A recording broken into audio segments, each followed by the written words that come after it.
joogteen oo mar kale barnaamijyada caafimaadka mawduuceena ayaa waxa uu ku saabsan yahay waxa loo yaqaan eczema ama cambaarta. Marka laga hadlayo eczema ama cambaarta waxa inta badan ay ku dhacdaa maqaarka qaybta sare ee loo yaqaan dermiska. waxay keentaa nabaro isla markaana waxa inta badan maqaarku noqdo mid marka meeshu marka nabarkaas ku yaalo ay bararsan tahay. waxa kale qofku uu dareemo waxa loo yaqaan cuncun ama marka meesha ay qofka cuncunta. waxyaabaha kale marka qofka lagu arko waxa kamid ah in meeshaas maqaarkaas uu yahay marka mid burbursan iyo sidoo kale mid marka aan oogadiisu aan isku sinnayn sida halkan idinka muuqata oo marka hore maqaarka inta badan oogadiisu waa mid marka isku siman marka qaarkood waxa uu yeeshaa meeshaas ama nabarkaas wuxuu yeeshaa biyo ama dheecaan ayuu inta badan u yeeshaa. marka laga hadlayo noocyada cambaarta ee kala duwan waxay saameeysaa dad marka kor u dhaafaya 1.3 milyan oo marka dunida dacaladeeda ah. dadkaas marka u dhigmaya 10% guud ahaan dadka dunida. noocyo kala duwan ayaa jira marka cambaara balse nooca ugu badan waa tan ku dhacda marka maqaarka oo inta badan ay dadku ay ka cawdaan. inta badan dadku marka ay ka hadlayaan eczema ama cambaar waxay uga jeedaan cambaarta marka ku dhacda maqaarka balse waxa jira noocyo kale oo marka iyaguna eczema oo ku dhaca habab kala duwan ee jirka.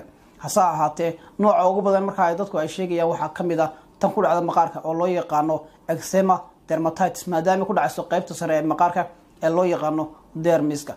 balse sidoo kale waxa jira kuwa iyaguna ka dhashay allergy ama xasaasiyada kuwa waxa kamid ah asmada ama xiiqda. waxa kale oo kamid ah waxa loo yaqaan high fever oo isaguna inta badan lagu khaldama calaamadihiisu inta badan ay u eeg yihiin hargabka ama durayga. maxaa sababa ama maxaa keena cambaarta ama eczemada?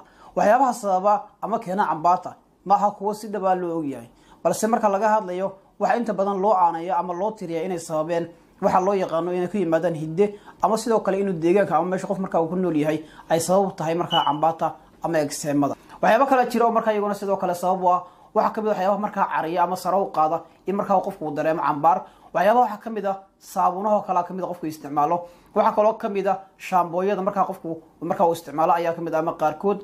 waxa kale oo kamid ah waxyaabaha marka wax lagu nadiifiyo ama loo adeegsado marka in lagu dilo jeermiska waxyaabaha noocaas ah. waxa kale oo kamid ah juiceska ama waxyaabaha marka laga tuujiyo khudradda iyo sidoo kale khudradda marka la cuno. kuwaas waxa kamid ah marka waxyaabaha inta badan loo badinayo marka inay keenaan waxa loo yaqaan eczemada ama cambaarta. waxyaabaha kale marka la tilmaamay waxa kamid ah allergies-ka ama waxyaabaha sare u qaada xasaasiyada ama allergy-ga. waxyaabaha kale marka la tilmaamay waxa kamid ah stresska ama warwarka. inkastoo marka stresska ama warwarku aan si toos marka aan u sababeyn eczemada ama cambaarti haddana wuxuu kamid yahay waxyaabaha marka sare u sii qaadi kara ama uga sii dari kara xaaladda caafimaad ee marka qofka. ugu dambeyntii waxyaabaha sabab waxa kamid ah isbedelada hormoneska gaar ahaan haweenka marka laga hadlayo xilliyada marka hormoneska iska bedelaan waxa kamid ah xilliyada uurka iyo sidoo kale xilliyada xaydka. labada xilli ayaa sidoo kale lagu arkaa haweeneydu marka inay yeelato cambaarta ama waxa loo yaqaan eczema. qodobadan soo sheegnay waxay kamid yihiin kuwa inta badan loo tiriyo inay sabab u yihiin eczemada ama